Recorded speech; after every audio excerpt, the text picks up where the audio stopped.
தினம் ஒரு பாசுரம். இன்று பாசுரம் 3. ஓங்கி உலகளந்த. ஓங்கி உலகளந்த உத்தமன் பேர்பாடி நாங்கள் நம் பாவைக்கு சாற்றி நீராடினால் திங்கின்றி நாடெல்லாம் திங்கள் மும்மாரி பெய்து ஓங்கு பெருஞ்சன்னலோடு கயலுகள பூங்குவளை போதில் பொறிவண்டு கண்படுப்ப தேங்காதே புக்கிருந்து சீத்த முளைப்பற்றி வங்கக் குடம் நிறைக்கும் வள்ளல் பெரும்பசுக்கள் நீங்காத செல்வம் நிறைந்தேலோர் எம்பாவாய். இந்த பாசுரத்தின் பொருள்: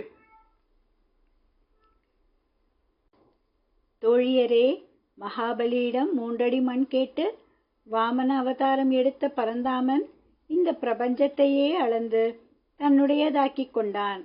அவனது பெருமை குறித்து பாடவும் பாவைக்கு மலர் சாத்தி வழிபடவும் நீராடக் கிளம்புவோம்.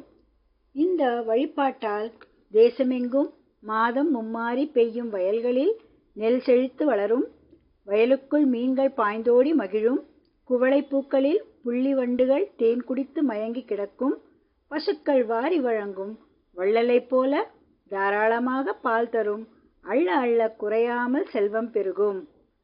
இந்த பாசுரத்தின் விளக்கம்: ஓங்கி உலகளந்த திருவிக்கிரமனாகிய திருமாலை வணங்கினால் என்னென்ன கிடைக்கும் என்பதை ஆண்டாள் பட்டியலிடுகிறாள். இங்கே தனது தேசப்பற்றை வெளியிடுகிறாள். தங்கள் ஊர் மட்டுமன்றி தேசமே செழிக்க மார்கழி நோன்பு வகை செய்யும் என்று கருத்து தெரிவிக்கிறாள். நாமும் உலக நன்மைக்காக திருமாலிடம் மன்றாடுவோமாக. ஆண்டாள் திருவடிகளே